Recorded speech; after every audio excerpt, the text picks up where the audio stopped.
राधे राधे दोस्तों, कैसे हो आप सब। उम्मीद है अच्छे होंगे। मैं भी बहुत बढ़िया हूँ। स्वागत है आपका आपके अपने YouTube चैनल में स्टार्ट विद आदित्य में। दोस्तों आज हमारी हिंदी की 6वां लेक्चर होने वाला है। हमारा कंटिन्यूस चल रहा था, शब्द विचार को हम कंटिन्यू करेंगे। पिछली क्लास में शब्द विचार मैंने आपको पढ़ाया था, तो जो उसका टॉपिक रह गए थे, जो जितना कवर रह गया था, बहुत ही जल्दी आके कवर करते हैं। अगर आप कुछ कर रहे हो तो जल्दी से रिलैक्स होकर बैठ जाओ और 10 से 20 मिनट के लिए आराम से क्लास लो, ताकि आपके दिमाग में ऐसे ये चीजें घुस जाए कि आपको आगे चल के हिंदी में कोई दिक्कत ना हो। दोस्तों अगर हमें सिलेक्शन लेना है यूपीएसआई में, यूपी कांस्टेबल में या किसी भी जॉब में, आर में, तो हिंदी को हमें ऐसा करना होगा कि हमें आगे किसी और सब्जेक्ट पे ध्यान दें, ना कि हिंदी से हमें कोई डाउट रहे और हिंदी में हमारा कोई प्रश्न गलत हो जाए। तो दोस्तों अगर आप चैनल पर नए हो तो चैनल को सब्सक्राइब कर लो, साथ में बेल आइकन दबा दो, वीडियो को दोस्तों लाइक और शेयर कर दिया करिए। तो दोस्तों चलिए बोर्ड की ओर चलते हैं। तो पिछली क्लास मैं डिस्क्रिप्शन में लिंक डाल दूंगा, आप जाके वीडियो देख सकते हो कि पिछली क्लास में क्या हुआ था क्या नहीं। हालांकि फिर भी मैं आपको बता देता हूँ कि शब्द विचार ही चल रहा था, शब्द रचना ही चल रही थी। दोस्तों माफ करिए, हाँ शब्द रचना ही चल रही थी, वही आज चल रही है। तो सबसे पहले जो पिछली क्लास में जहां तक उसके आगे से आज हम पढ़ेंगे, हमने उसमें शब्द रचना के भेद पढ़े थे, है ना। अब उसमें जो 4 टॉपिक हमने थे अर्थ के आधार पर, उसमें जो सेकंड वाला था अर्थ के आधार पर, हम इसको आज कवर करेंगे। तो दोस्तों अर्थ के आधार पर शब्द रचना के 4 भेद होते हैं। कौन से 4 भेद होते हैं? पर्यायवाची शब्द, विलोम शब्द और समूह उच्चारित शब्द और अनेकार्थी शब्द। समूह उच्चारित और अनेकार्थी शब्द। तो दोस्तों सबसे पहले बोर्ड पर थोड़ा ध्यान दीजिएगा। तो पर्यायवाची शब्द कौन से होते हैं, विलोम शब्द कौन से होते हैं, समूह उच्चारित शब्द कौन से होते हैं, अनेकार्थी शब्द कौन से होते हैं। दोस्तों ध्यान से सुनिएगा, आपके दिमाग में हिंदी ऐसे घुस जाएगी कि शब्द रचना दोबारा पढ़ना नहीं पड़ेगा। ये पर्यायवाची, विलोम शब्द और समोच्चारित और अनेकार्थी अलग अलग चैप्टर है। आगे जाके मैं इनको पूरा डिस्क्रिप्शन में पढ़ाऊंगा, व्याख्या करके पढ़ाऊंगा। ये आगे जाके हमारे सिलेबस में चैप्टर है। अभी थोड़ा सा ओवरऑल बस ओवरव्यू कर लेते हैं, थोड़ा सा देख लेते हैं कि पर्यायवाची शब्द क्या होते हैं। जिनके एक शब्द के समान शब्द हों, जैसे पानी। पानी का आपने देखा होगा दोस्तों, पानी कहते हैं हम। पानी को और क्या कहते हैं? जल, नीर, अम्बु, वार, उदक, पावन, जलधर आदि, और भी कई सारी चीज कहते हैं। तो पर्यायवाची शब्द समझ में आया, पर्यायवाची शब्द यही होते हैं। दोस्तों ट्रिक से मैं आपको ये ऐसे पर्यायवाची शब्द सारे याद करा दूंगा। 500 पर्यायवाची शब्द याद कर लो, विलोम शब्द याद कर लो, समोच्चारित शब्द याद कर लो, उनसे बाहर आपका कुछ नहीं आ जाएगा। तो अब हम चलते हैं कि विलोम शब्द क्या होते हैं, अब इसको जानते हैं। तो दोस्तों विलोम शब्द होते हैं विपरीत शब्द। विलोम शब्द क्या होते हैं? विपरीत शब्द। विपरीत शब्द, विलोम शब्द का मतलब होता है जो उसका उल्टे हो। मैंने यहां आपका लिख दिया विपरीत शब्द। जैसे दिन, दिन का उल्टा क्या होता है? रात, भूख, प्यास, जागना, सोना। ये जो शब्द हैं आदि बहुत सारे शब्द होते हैं दोस्तों। तो ये जो शब्द हैं इनको कहते हैं विलोम शब्द। अब हम चलते हैं समोच्चारित शब्द पे। तो समोच्चारित शब्द क्या होते हैं? जिनका उच्चारण सेम होता है लेकिन अर्थ अलग अलग होता है।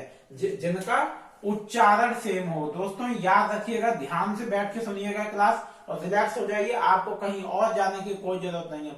उच्चारण समान हो, जैसे आदि, आरंभ, और यहां आदि बड़ी की मात्रा की आदत वाला और छोटी की मात्रा तो आरंभ। तो उच्चारण सेम है। आधे रोग और आधी, आधा का स्त्रीलिंग होता है दोस्तों, हाफ का स्त्रीलिंग। चलिए अब चलते हैं अनेकार्थी शब्द पे। अनेकार्थी शब्द का मतलब होता है एक शब्द के अनेक अर्थ निकले। क्या निकले? अनेक अर्थ। तो उसको कहते हैं अनेकार्थी शब्द। जैसे अमृत, तो अमृत, आप अमृत को ले लो। अमृत हम किसको? पानी को भी बोलते हैं, जल, दूध, अमर, अन्न, सुधा आदि। ठीक है, तो ये आपका यहां तक चारों चीजें कवर हुई। अर्थ के आधार पर शब्द के 4 प्रकार के भेद हैं, पर्यायवाची, विलोम, समोच्चारित और अनेकार्थी, चारों कवर हो गए। इनको दोस्तों आगे इनका जो चैप्टर आएगा उसमें ट्रिक से याद कराऊंगा, पूरे 500 1000 ऐसे याद करा दूंगा कि आपके दिमाग में घुस जाएगा। कुछ इससे बाहर नहीं जाने वाला। हिंदी में आपके 40 में से 40 क्वेश्चन सही होंगे यूपीएसआई में, इसकी मैं आपको गारंटी देता हूं दोस्तों। आप बस क्लास को देखते रहिए और क्लास को शेयर करिए ताकि ज्यादा से ज्यादा लोग जल्दी से जल्दी जुड़ सकें। चलिए अब हमारा जो थर्ड पॉइंट था वो है काव्य शास्त्रीय अर्थ के आधार पर। दोस्तों इस टॉपिक को बड़ा ध्यान से पढ़िएगा, ये थोड़ा कठिन टॉपिक भी है तो थोड़ा ध्यान से पढ़िएगा, ठीक है। काव्य शास्त्रीय अर्थ के आधार पर दोस्तों इसके 3 भेद है। 3 भेद क्या है? अभिधा रूप, लक्षणा रूप और व्यंजना रूप। तो दोस्तों अभिधा रूप क्या होता है? अभिधा रूप होता है शब्द को सीधा का सीधा कह दिया जाए, ठीक है।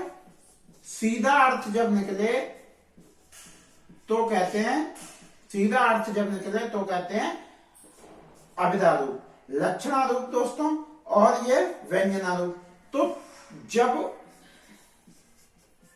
तुलना की जाए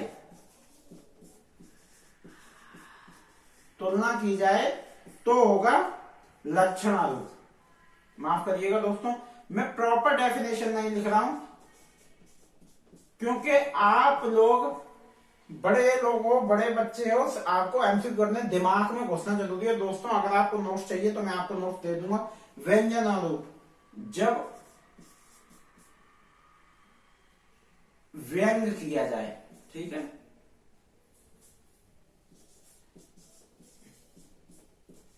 जब व्यंग किया जाए, जैसे अब आप देखिए अभिधा रूप, राहुल खाना खा रहा है, ठीक है। सीधा मतलब हो गया राहुल क्या कर रहा है? खाना खा रहा है। राहुल खाना खा रहा है, ठीक है। सीधा मतलब हो गया खाना खा रहा है। रहा होगा दोस्तों यहाँ, है ना। अब लक्षणा रूप जब तुलना की जाए, राहुल चाणक्य की तरह बात कर रहा है। अब यहां देखिए आप, राहुल चाणक्य की तरह बात कर रहा है, तो दोस्तों चाणक्य से यहां तुलना की जा रही है राहुल की, है ना। होशियारी की बात हो रही है, राहुल की तुलना चाणक्य से की जा रही है, तो राहुल चाणक्य की तरह बात कर रहा है।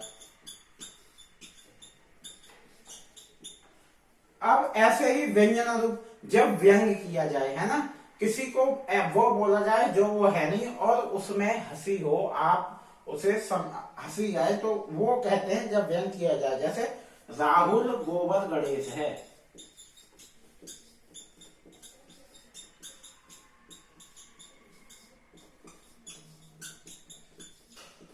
तो यहां दोस्तों तुलना हुई है, वहां तुलना हुई है, यहाँ व्यंग हुआ है। राहुल क्या है? गोबर गणेश है। आप किसी को बोल देते हो ना कि गोबर गणेश है।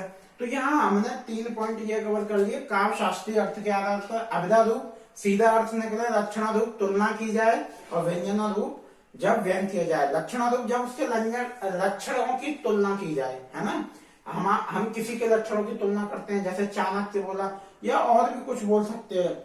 नटवर लाल है, जैसे नटवर लाल बहुत फेमस है, तो क्या राहुल नटवर लाल है, नटवर लाल। हाँ, व्यंजना रूप जब व्यंग किया जाए, जब कोई हंसी बात कही जाए लेकिन सिंपल शब्दों में, लेकिन उसमें व्यंग छिपा हो। अब हमारा तीसरा पॉइंट चलते हैं, चौथा दोस्तों, प्रयोग के आधार पर। तो मैंने आपको पिछली बार बताया था कि शब्द सार्थक निरर्थक होते हैं, सार्थक में अभी हम चल रहे हैं, ये बात आप ध्यान रखिएगा। तो प्रयोग के आधार पर दोस्तों, प्रयोग के आधार पर 2 प्रकार होते हैं। प्रयोग के आधार पर 2 प्रकार होते हैं। एक होता है विकारी शब्द, जिसे हम सविकारी भी कहते हैं। अगर कहीं सविकारी लिखा है तो आप समझिएगा विकारी शब्द ही है, सविकारी भी कहते हैं, है ना। और एक होता है विकारी शब्द और दूसरा होता है अविकारी शब्द। अब हम इसको पढ़ते हैं कि विकारी शब्द क्या होता है और अविकारी शब्द क्या होता है। प्रयोग के आधार पर जब शब्द अपना रूप बदल लेते हैं, प्रयोग के आधार पर जो शब्द अपना रूप बदल लेते हैं, उन्हें विकारी शब्द कहा जाता है। माफ करिएगा दोस्तों, अविकारी नहीं, विकारी शब्द कहा जाता है। प्रयोग के आधार पर जो शब्द अपना रूप बदल लेते हैं, उन्हें विकारी शब्द कहते हैं, कहा जाता है, रूप बदल लेते हैं। ठीक है, सिंपल सी चीजें हैं, बाकी सब आपकी लैंग्वेज है, आप कैसे भी लिखो, बस मेन पॉइंट है वो समझो। प्रयोग के आधार पर जो शब्द रूप बदल लेते हैं उन्हें विकारी शब्द कहते हैं।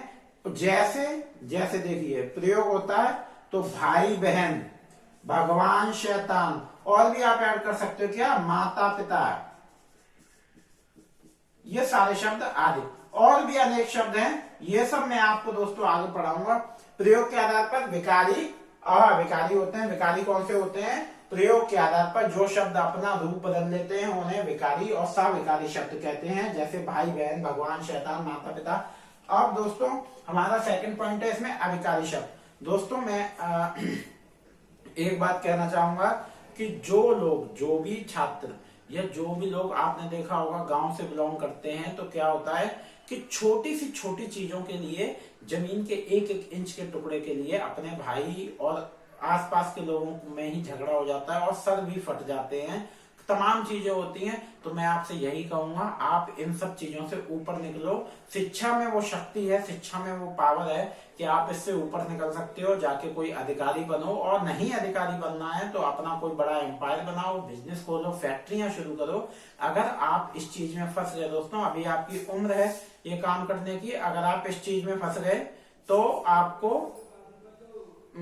आप इस चीज में फंस गए तो आप यहीं के यहीं रह जाएंगे और आप जीवन में कुछ नहीं कर पाएंगे। तो चलिए दोस्तों, अविकारी शब्द। अविकारी शब्द होते हैं प्रयोग के आधार पर प्रयोग के आधार पर जो शब्द अपना रूप नहीं बदलते हैं, जो शब्द अपना रूप नहीं बदलते हैं उन्हें अविकारी शब्द कहते हैं। जैसे रूप नहीं बदलते हैं, उसमें क्या था, रूप बदलते हैं, इसमें रूप नहीं बदलते हैं। बस सिंपल है, कोई ज्यादा नहीं है। जैसे आपके परंतु, किंतु, अरे, हो इत्यादि। तो जैसे आपका परंतु हमेशा बीच में आता है, आप कहीं भी प्रयोग करिए परंतु परंतु रहेगा, किंतु, है ना, अरे, कभी आप किसी को बुलाते हो तो अरे, हो आदि, ये सब कभी अपना रूप नहीं बदलते हैं। अब दोस्तों करेंगे, अब चलेंगे, अब हम आगे जो पढ़ेंगे वो है आपका अविकारी के प्रकार। यहाँ पे हमने विकारी अविकारी पढ़ लिए प्रयोग के आधार पर, लेकिन यहाँ पे अविकारी के भी प्रकार होते हैं। अविकारी के कितने, 4 भेद होते हैं दोस्तों। अविकारी के मुख्य 4 भेद हैं। अब वो 4 भेद कौन से हैं अविकारी के, संबोधनवाची, पहला संबोधनवाची, दूसरा क्रिया विशेषण वाची अविकारी शब्द, आगे ये है क्रिया विशेषण वाची अविकारी शब्द, है ना। मैंने पूरा नहीं लिखा ताकि समय बच सके, सिर्फ आपको और थर्ड पॉइंट है हमारा समुच्चयवाची अविकारी शब्द, और फोर्थ पॉइंट है हमारा दोस्तों संबंधवाची अविकारी शब्द। तो अविकारी के प्रकार दोस्तों 4 मैंने आपको बताए। पहला यहां से देख लीजिए, संबोधनवाची, क्रिया विशेषणवाची, समुच्चयवाची और संबंधवाची। तो संबोधनवाची दोस्तों वो होता है जो किसी को संबोधन करने के लिए यूज किया जाए, संबोधन करने के लिए यूज किया जाए, उसे कहते हैं संबोधनवाची। जैसे आपका जैसे में है, आपने देखा होगा किसी को बुलाते हैं तो आप बोलते हो हे, हो, अरे, अबे, है ना, ये सब क्या है, अबे आदि, ये सब क्या है, ये सब आपके हैं संबोधनवाची। अब दूसरा आता है क्रिया विशेषणवाची, जहां क्रिया विशेषण का यूज, तो वो क्रिया विशेषणवाची जैसे आपके धीरे धीरे, दोस्तों ये चीजें याद रखिएगा, धीरे धीरे, बार बार, जो 2 बार शब्द यूज होते हैं आप ऐसे पहचानिए, आदि, धीरे धीरे, बार बार। अब समुच्चयवाची को पढ़ते हैं दोस्तों। समुच्चयवाची कौन से होते हैं, समुच्चयवाची का प्रयोग हमेशा वाक्य के बीच में होता है। जैसे आप देखिए, जैसे में आपके हैं बहुत सारे, और, किंतु, परंतु, लेकिन आदि, है ना, ये सब आपके किस में आते हैं, समुच्चयवाची में। और जो चौथा पॉइंट है दोस्तों वो है आपका संबंधवाची। जब 2 शब्द आपस में संबंध बनाते हैं तो उन्हें संबंधवाची कहते हैं। जैसे तक, भर, जैसे हम यहाँ लिखते हैं आज तक, आज तक, कल तक, है ना, ये जो चीजें हैं ये समझिए, भर, दिन भर, रात भर। तो ये जो शब्द हैं आदि, ये कौन से हैं? समुच्चयवाची। तो यहां तक आपके पॉइंट कवर हुए। पूरा समझ में आया कि नहीं आया दोस्तों? आप अर्थ के आधार पर शब्द के प्रकार 4, पर्यायवाची, विलोम, समुच्चयार्थी, अनुक्रांति। काव्यशास्त्रीय अर्थ के आधार पर शब्द के प्रकार 3, अभिधा, लक्षणा, व्यंजना। और प्रयोग के आधार पर शब्द के विचार 2, विकारी, अविकारी, सविकारी, अविकारी। और विकारी शब्द के 4 प्रकार। 4 कौन से हैं? संबोधनवाची, क्रिया विशेषणवाची, समुच्चयवाची और संबंधवाची। दोस्तों मैं आपसे यही कहना चाहूंगा कि अगर आप किसी गांव से बिलोंग करते हैं तो वहां मैंने देखा है कि छोटे से जमीन के टुकड़े के पीछे उनमें झगड़ा हो जाता है और एक दूसरे से बहुत ज्यादा झगड़ा हो जाता है और संबंध खराब हो जाते हैं और एक दूसरे के सर भी फोड़ देते हैं, खून निकलने लगता है। तो मैं आपसे यही कहना चाहूंगा, ये आपकी पढ़ने की उम्र है, आपकी कुछ करने की उम्र है। आप ऐसे माहौल से अपने आप को निकालिए और अगर आपका पढ़ने में मन है तो कोई अधिकारी बनिए, कोई जॉब लीजिए, अपने आप को किसी मुकाम तक पहुंचाइए या फिर कोई बड़ा एम्पायर बनाइए, कोई बिजनेस खोलिए, साम्राज्य खड़ा कीजिए। यही सब दोस्तों आपको ऊपर ले जाएगा। अगर आप अभी अपनी इस उम्र में उन चीजों में फंस गए जो कि आप पहले से चलती आ रही हैं गांव के परिवेश में, उस माहौल में, तो आप वहीं के वहीं रह जाएंगे। तो मैं आपसे यही कहूंगा कि इन सब चीजों से बाहर निकलें और अपने आप को किसी मुकाम तक पहुंचाएं। और दोस्तों ये वीडियो आपको अच्छी लगी होगी तो लाइक और कमेंट और सब्सक्राइब करते रहिए। और दोस्तों चैनल पर नए हो तो चैनल को सब्सक्राइब कर लो, साथ में बेल आइकन दबा लो। डेली आपको क्लास मिलेगी, और भी क्लासें चल रही हैं, GS, Hindi, current, static GK दोस्तों आपको क्लास मिल रही है। और शॉर्ट्स के माध्यम से मैं और काफी चीजें आपको बताता जा रहा हूँ। मिलते हैं अगले वीडियो में। राधे राधे, धन्यवाद।